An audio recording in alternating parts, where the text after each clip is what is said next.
무교절의 첫날에 제자들이 예수께 나와서 이르되 유월절 음식 잡수실 것을 우리가 어디서 준비하기를 원하시나이까? 이르시되 성한 아무에게 가서 이르되 선생님 말씀이 내 때가 가까이 왔으니 내 제자들과 함께 유월절을 내 집에서 지키겠다 하시더라 하라 하시니 제자들이 예수께서 시키신 대로 하여 유월절을 준비하였더라. 아멘. 하나님의 말씀입니다. 할렐루야.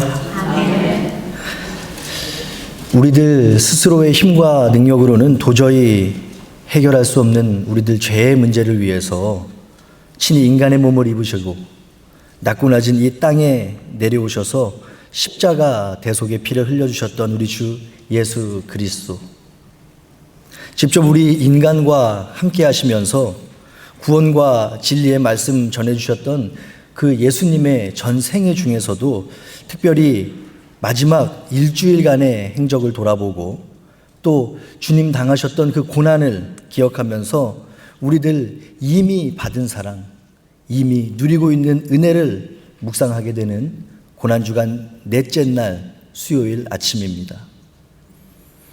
우리들 평소에 살아오면서 십자가의 영광스러운 소식을 떠올리고 그 기대와 부푼 소망 가운데 살아가는 것, 너무나 귀중한, 너무나도 또한 소중한 성도의 특권이죠. 누구도 부인할 수 없는 주님의 자녀들인 우리들만 가지고 있는 말 그대로 특별한 권리입니다. 그런데 그 영광과 기대와 소망을 가능하게 하는 아주 중요한 신앙의 주춧돌이 있다는 사실 아세요? 바로 우리들이 가지고 있는 그 소망, 우리들이 바라고 꿈꾸는 영광, 그리고 그 기대를 실제로 실현하기 위해서 이 땅에 오셔서 고난당하셨던 우리 주님의 하나님을 향한 순종이 그 안에 있습니다. 동시에 저와 우리 성도님들을 향한 우리 주님의 온전한 희생이 그것이지요. 그것이 우리 신앙의 가장 기본이 되는 주춧돌입니다. 우리 주님의 하나님을 향한 순종과 우리를 향하신 온전한 희생이 지금 우리가 가지고 있고 또 누리며 소망 가운데 살아갈 수 있는 이유가 되는 것이죠. 그런 의미에서 볼 때 장차 우리에게 허락될 영원한 생명과 함께 우리 주님 직접 지고 걸어가셨던 그 십자가 고난과 보혈도 함께 기억하고 함께 생각하며 살아가야 함에도 우리들 평소의 삶 가운데에 그것들을 잊어버리고 살아갈 때가 너무나도 많았음을 부끄러운 마음으로 고백하게 되는 시기가 바로 요즘이 아닌가 생각이 들어요. 그럼에도 한편으로 참 다행이다 생각되는 것, 그래서 참 감사하다 여겨지는 사실 한 가지는 지금 우리들 지나고 있는 사순절, 특별히 우리들 맞이하고 있는 고난주간이라는 이 절기를 통해서, 이 시간들 통해서 고난당하시고 고초당하신 예수님의 마음을 생각해보고 또 되돌아볼 수 있는 기회와 시간을 우리 하나님께서 허락해 주셨다는 사실이에요. 주님 주신 이 기회와 시간 통해서 완전한 신이자 동시에 완벽한 인간으로서 이제 자신에게 일어날 앞으로의 일들 너무나도 잘 알고 계셨을 그 예수님 마음 과연 어떠하셨을지, 또 그 고난과 고통의 무게를 아시면서도 저와 여러분들을 구원하시기 위해서 또 영원한 생명으로 인도해 주시기 위해서 묵묵히 그 고난의 길 걸어가셨을 그 예수님의 마음 생각하시면서 이 특별한 절기뿐만 아니라 우리들 일상의 삶에서 십자가의 고난의 아픔, 또 그 예수님 헌신과 섬김의 길을 잊지 않고 기억하며 살아갈 수 있는 저와 우리 성도님들 되기를 주님의 이름으로 축복합니다. 메시아로서 이 땅을 살아가신 예수님의 모든 사역과 말씀들, 그 어느 것 하나도 특별하지 않고 소중하지 않은 것이 없지만 십자가에 달리시기 전에 이 땅에서의 사역을 이제 정리하시고 마무리하시면서 제자들에게 보여주시고 들려주셨던 그 말씀과 행적들은 그 자체만으로도 또 남다른 의미가 있을 거예요. 우리들이 평소에 하는 말과 우리들이 유언으로 남기는 말의 무게는 다르잖아요. 그렇기 때문에 이 일주일간의 행적을 살펴보면서 우리 하나님 어떤 심정 가지고 제자들에게 말씀하셨을지, 또 우리들에게 교훈하시고 있는지를 살펴보면서 우리 마음에, 우리 삶에 큰 교훈과 깨달음과 결단이 있을 줄로 믿습니다. 이 같은 맥락에서 예수님의 마지막 행적 살펴볼 때에 얼마 남지 않은 이 땅에서의 시간이 예수님 앞에 보였을 거예요. 그래서 그 어느 때보다도 강력하고도 따가운 질책과 경고를 우리 예수님 하시고 계시죠. 그런데 그 따가운 질책과 분노와 그 가르침, 그 속에는 앞으로 더욱 거세질 고난 속에 남겨지게 될 제자들에 대한 염려와 걱정이 담겨져 있음을 우리는 보게 돼요. 그리고 동시에 또한 앞으로 그 제자들의 헌신과 사역을 통해서 열매로 얻게 될 우리들과 같은 한 영혼 한 영혼을 위한 사랑이 담겨 있었던 우리 주님의 당부와 격려의 말씀이었다라는 사실, 마음으로 우리가 느끼게 되는 거죠. 그것이 우리 예수님의 마지막 일주일간의 행적을 통해서 우리가 발견할 수 있는 교훈과 가르침입니다. 자신의 사랑하는 제자들이 이제 불과 며칠 후부터 본격적으로 경험하게 될 일들, 십자가 대속의 사건을 시작으로 각각 흩어져서 고난받으며 핍박받으며 복음의 전파자로 또 고난받는 주님의 증인으로 살아가야 할 그들에게 보여주시고 말씀해 주셨던 그 주님의 행적을 우리들 살펴볼 때에 당시의 제자들은 물론 지금 이 자리에 앉아서 예배하는 우리들에게까지 전해지기 원하셨던 하나님의 음성이 들려지기를 주님의 이름으로 간절히 소망합니다. 그리고 그 말씀이 무엇인지, 우리가 해야 할 결단이 무엇인지 말씀을 통해서 깨닫고 발견할 수 있는 귀한 한 주간의 시간들을 보내시기를 축복해요. 오늘까지 우리들 고난주간 지내오면서 하루의 첫 시간 고난주간 특별 새벽 기도에 담임 목사님 말씀 통해서 각 요일마다 행하셨던 예수님의 사역들 함께 돌아보고 있어요. 그러면서 그 안에 담겨져 있는 우리 예수님 가르침의 의미, 그리고 그에 따른 은혜를 함께 나누고 있습니다. 잘 아시겠지만 다시 간략하게 정리하면 고난주간의 첫째 날 무엇을 하셨죠? 예루살렘 입성을 하셨어요. 예루살렘에 입성하신 예수님의 행적을 시작으로 다음 날인 월요일 고난주간의 둘째 날 예수님께서는 성전 정화 작업을 하십니다. 내 집은 만민이 기도하는 집이다 말씀하시며 본질이 사라져버린 채 외형만 남아있어서 세상과 다름없이 탐욕을 쫓는 강도의 소굴처럼 변해버렸던 그 성전의 대 모습을 보시면서 우리 주님 분노하셨어요.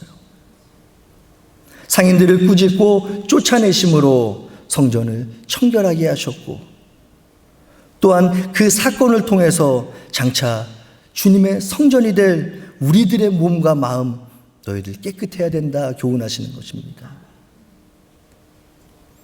그 후 고난주간의 셋째 날 화요일 사역을 통해서 우리 주님 무엇을 하셨죠?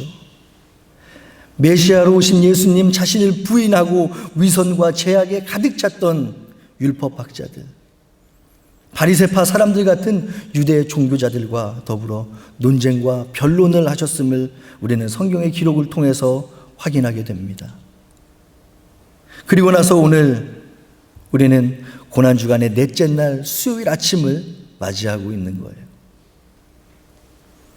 그런데 여기서 조금 특이한 점이 있는데, 성경은 지금까지 우리가 배웠고 또 앞으로 우리 담임 목사님 통해서 살펴보게 될 예수님 지상에서의 마지막 이 일주일 동안의 행적 중에서 유독 오늘 수요일에 어떤 일을 하셨는지 명확하게 기록하고 있지 않다는 사실이에요.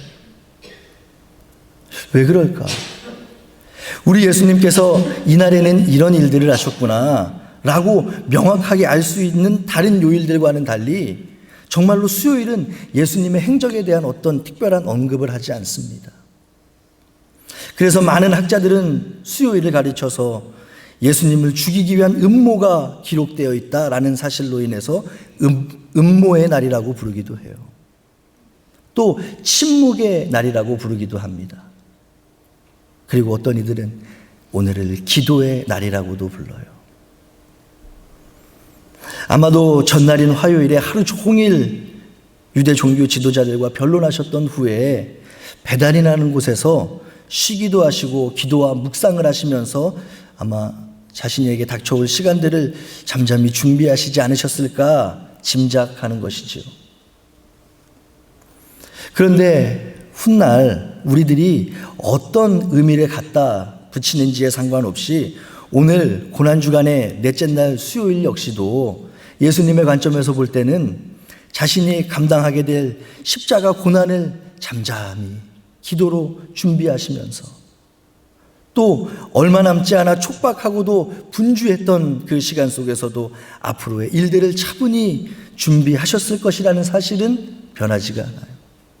우리들이 오늘을 음모의 날이라 부르든지 침묵의 날이라 부르든지 기도의 날이라 부르든지 상관없이 주님은 자신의 묵묵히 자신의 길을 걸어가고 계셨던 거죠. 그런 의미에서 오늘 우리가 함께 읽었고 함께 나눌 본문의 말씀은 비록 시간적인 관점에서 볼 때는 목요일 고난주간 다섯째 날에 이루어진 사건임에도 불구하고 의미적으로는 자신의 마지막을 준비하시는 예수님의 모습을 통해서 동일한 은혜를 나누게 될 수 있을 줄 믿습니다. 먼저 오늘 본문은 예수님을 향한 제자들의 물음으로 시작되고 있어요. 6월절 음식 잡수실 것을 우리가 어디서 준비하시기를 원하시나이까? 이 같은 질문 앞에 우리 예수님께서는 18절의 대답과 명령을 통해서 이미 준비되어 있는 장소에 대해서 말씀하십니다. 그런데 우리는 이 부분에서 같은 내용을 다루고 있는 다른 복음서의 병행 구절을 살펴보면 차이점이 있다는 것을 발견할 수 있어요. 잘 아시는 것처럼 공관복음은 병행 구절이 있죠. 마태, 마가, 누가의 관점에 따라서 그들의 생각에 따라서 그들의 감정에 따라서 다른 동일한 사건을 보는 다른 관점의 기록이 담겨져 있는 것이죠. 그러니까 성경은 각각 마가의 관점, 누가의 관점, 그리고 오늘 우리가 함께 나누고 있는 마태의 관점에서 오늘 본문의 사건을 기록하고 알려주고 있어요. 그런데 가만히 그 내용을 살펴보면 마태복음과 달리 마가복음 그리고 누가복음에서는 오늘 사건을 조금 더 자세하고 장황하게 설명하는 것을 확인하게 됩니다. 마가와 누가가 기록한 오늘 본문의 사건이 어떠냐면 물 한 동이를 들고 가는 사람을 만날 거야. 주님 말씀하세요. 그리고 그 사람을 따라가라 명령하시죠. 그리고서 그가 들어가는 집의 주인을 만나서 자신들이 머물 방을 달라고 해라. 그러면 큰 다락방을 보여줄 것인데 그곳이 준비된 곳이다 라고 예수님 말씀하시는 거예요. 오늘 본문과는 조금 다른 내용인 것처럼 보이죠. 더 디테일하고 장황하게 오늘 사건을 설명해 주고 있는 거예요. 이처럼 마가복음과 누가복음에서는 시간의 순서에 따라서 또 일어날 사건에 대한 기록이 자세하게 나열되고 예수님께서 제자들이 그곳에서 어떤 일을 어떻게 해야 할지에 대한 구체적인 설명을 해주시는 것이 기록되어 있습니다. 그런데 그에 반해서 오늘 본문을 읽어보세요. 마태복음은 정말로 심플합니다. 성 안에 어떤 사람에게 가서 그 집을 사용할 거라고 말하라. 그거예요. 직설적이고 단순하게 기록합니다. 군더더기를 붙이지 않아요. 표면적으로 볼 때 마태는 마가와 누가에 비해서 본 사건에 대한 설명을 함에 있어서 상당 부분 축소, 생략하고 있다는 것을 우리가 발견하게 되는 것이지요. 그런데 본문에 나타나 있는 말씀을 살펴보면 흥미로운 사실을 발견할 수가 있어요. 조금 전에 말씀드렸던 것처럼 마태복음의 본문이 마가와 누가복음에 비해서 간단하게 심플하게 기록되어 있는 것처럼 보이는데 마가복음 그리고 누가복음에는 나타나지 않는 내용이 마태복음에서 발견된다는 거죠. 무엇일까요? 오늘 설교의 제목입니다. 17절 중간에 내 때가 가까이 왔으니 라는 부분을 마태는 강조해서 기록하고 있어요. 마태는 본 사건을 우리에게 설명해 주면서 예수님의 명령에 순종하여 만찬의 장소를 구했던 이 사건을 최대한 간략하게 설명했지만 이를 통해서 의도적으로 내 때가 가까이 왔다라고 말씀하셨던 예수님의 말씀의 의미를 강조하고 있는 거예요. 다른 군더더기 없이 예수님이 말씀하신 그 핵심을 우리들에게 전해주고 있는 것이죠. 결국 그 해에 너희들이 보게 될 유월절, 이제까지 예수님과 제자들이 함께 보내왔던 지난 다른 어떤 유월절들과는 다르게 진행될 거다. 다른 양상으로 나타나게 될 거다. 다른 형태로 보내게 될 거다. 라는 사실, 우리 주님 미리 아셨고 미리 말씀하셨으며 미리 준비하셨다는 사실을 보여주는 거예요. 내 때가 가까이 왔다. 그 안에 담겨진 그 의미를 조금 더 자세하게 말씀드리면 나의 때가 왔다는 그 예수님의 선포는 이제 곧 맞이하게 될 유월절은 이제 과거 이스라엘 백성들 즉 너희들의 조상을 구원해 주셨사라는 사실에 대한 감사, 과거에 대한 감사로 그치는 것이 아니라 이제 나로부터 새롭게 시작될 구원에 대한 기념일로 바뀌게 될 거야 라는 의미가 담겨져 있는 선포입니다. 그렇습니다. 예수님께서 말씀하신 그때는 더 이상 구원의 감사가 과거에 머무르는 것이 아니라 현재 우리 앞에 주어지게 되었다는 소망의 선포였던 것입니다.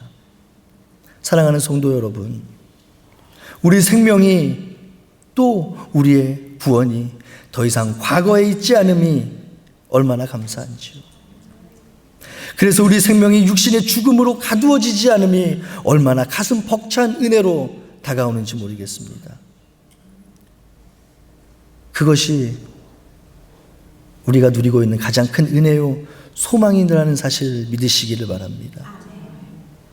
유월절 어떤 의미를 가지고 있는지 잘 아실 것이라 생각합니다. 출애굽 때에 하나님께서 이집트에 내리셨던 10가지 재앙 중에서 가장 두려운 재앙이었어요. 10번째 마지막 재앙이지요. 그 재앙을 통해서 유월절의 역사는 시작됩니다. 동물을 포함해서 그 땅에서 태어난 모든 첫째 생명의 죽음이라는 그 재앙 속에서 어떤 것이 구원의 증거가 됐습니까? 문설줄에 발려진 어린 양의 피가 구원의 증거가 되게 하시고 이를 통해서 죽음의 사자를 피하게 하신 하나님의 은혜를 기뻐하고 감사하며 지키기 시작한 것이 유월절이죠. 그런데 인간의 몸을 입으시고 이 땅에 직접 내려오신 성자 하나님 예수 그리스도를 통해서 더 이상 이제는 어린 양이 아닌 본인 스스로가 희생 제물이 되어주셨음을 성경을 말합니다. 사실 예수님 자신이 고난받게 될 것을 미리 알고 계셨다. 또한 그것을 제자들에게 선포하셨다라는 사실은 마태복음의 기록에서만 살펴봐도 이미 4번에 걸쳐서 등장합니다. 심지어 마태복음 26장 2절을 보면 예수님께서는 자신이 어떤 고난을 당하게 될지, 어떤 순환을 당하게 될지에 대한 방법도 제자들에게 미리 알려주셨어요. 너희가 아는 바와 같이 이틀이 지나면 유월절이라 인자가 십자가에 못 박히기 위하여 팔리리라 하시더라. 그렇습니다. 우리 주님 자신이 고난당하실 것 미리 하셨고 어떤 방법으로 고난당하실 것도 미리 선포해 주셨어요. 이런 예수님의 고난과 죽으심에 대한 반복적인 선포 속에서도 오늘 본문이 우리에게 주는 특별한 깨달음이 있습니다. 바로 마지막 유월절을 제자들과 함께 보내실 그 만찬의 장소 예비해 두셨던 것과 같이 임박하게 다가온 자신의 때를 위해서 구체적이고 실질적인 준비까지도 이미 마치셨던 우리 주님의 모습을 이 구절들을 통해서 우리들은 발견할 수 있게 되는 거예요.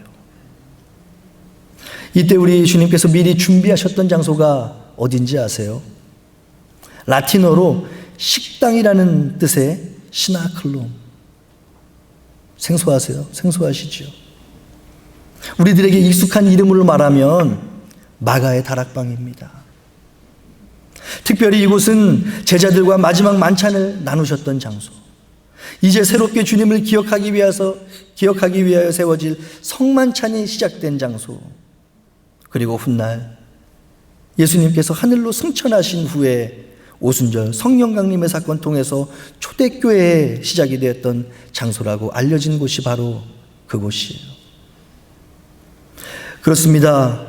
구약에서 어린 양의 피로 상징된 구원의 증거이자 그 실체로서 이 땅에 오신 우리 예수님, 자신의 때를 위하여 준비하셨던 그곳을 구원사역의 완성을 기념하는 성만찬의 기원이 되는 장소가 되게 하셨고, 초대교회의 기도처가 되게 하셨고, 오순절 성령 강림의 현장이 되게 하셨습니다. 사랑하는 성도 여러분, 자신의 때가 점점 다가옴을 아시고 그 때를 위해서 묵묵히 준비하고 계시는 우리 예수님 모습 떠올리시면서 우리 성도님들 어떤 생각, 어떤 마음의 감정이 일어나는지 모르겠어요. 사순절, 특히 이제 고난주간을 지나시면서 우리들 각자의 묵상 가운데 우리 주님 주시는 마음의 결단 있으실 텐데, 바라기는 그 가운데에 우리의 때가 언제인지를 깨닫고 그 때를 위해서 정말로 최선을 다해서 준비할 수 있는 성숙한 믿음의 성장이 저와 우리 성도님들에게 있기를 간절히 소망합니다. 그런데 여기서 우리가 잊지 말아야 될 게 있어요. 그것이 뭐냐면 오늘 본문에서 우리 주님이 준비하고 계셨던 그 때는 많은 사람들이 생각하는 것처럼 영광의 때, 승리와 성공의 때를 가리키는 의미로 사용하는 것이 아니라는 사실이에요. 왜 많은 사람들이 그런 오해나 착각을 하는 것일까 생각해 보면 혹시 이런 말 들어보신 적 있으실 거예요. 아직 내가 때를 못 만나서 지금 이러고 있는 거야. 이런 말씀 들어보신 적 있으시죠? 내가 때를 아직 만나지 못해서, 때를 잘못하고 나서 그렇지, 나는 언젠가 성공할 거야, 나는 언젠가 내 때가 오면 출세할 거야, 이런 말 들어보신 적 있으시죠? 하신 적도 있으실 것 같은데, 그죠? 이처럼 일반적으로 우리들 생각할 때 나의 때라는 말을 할 때 우리들은 많은 경우에 좋은 의미, 긍정적인 의미 혹은 어떤 한 인생에 있어서의 전성기를 떠올리기가 쉽습니다. 그렇기 때문에 오늘 본문에서 우리 예수님 말씀하시는 나의 때가 가까이 왔다라는 말씀을 오해할 수도 있겠다라는 생각이 들기도 해요. 그런데 분명한 것은 오늘 본문에서 예수님께서 내 때가 가까이 왔으니 라고 말씀하시는 것의 의미는 다른 어떤 것이 아니라 십자가의 때를 말씀하시는 것임을 우리는 기억해야 합니다. 사랑하는 성도 여러분, 십자가는 자기 희생입니다. 십자가의 자리는 영광과 높아짐의 자리가 아니라 고난과 수치의 자리예요.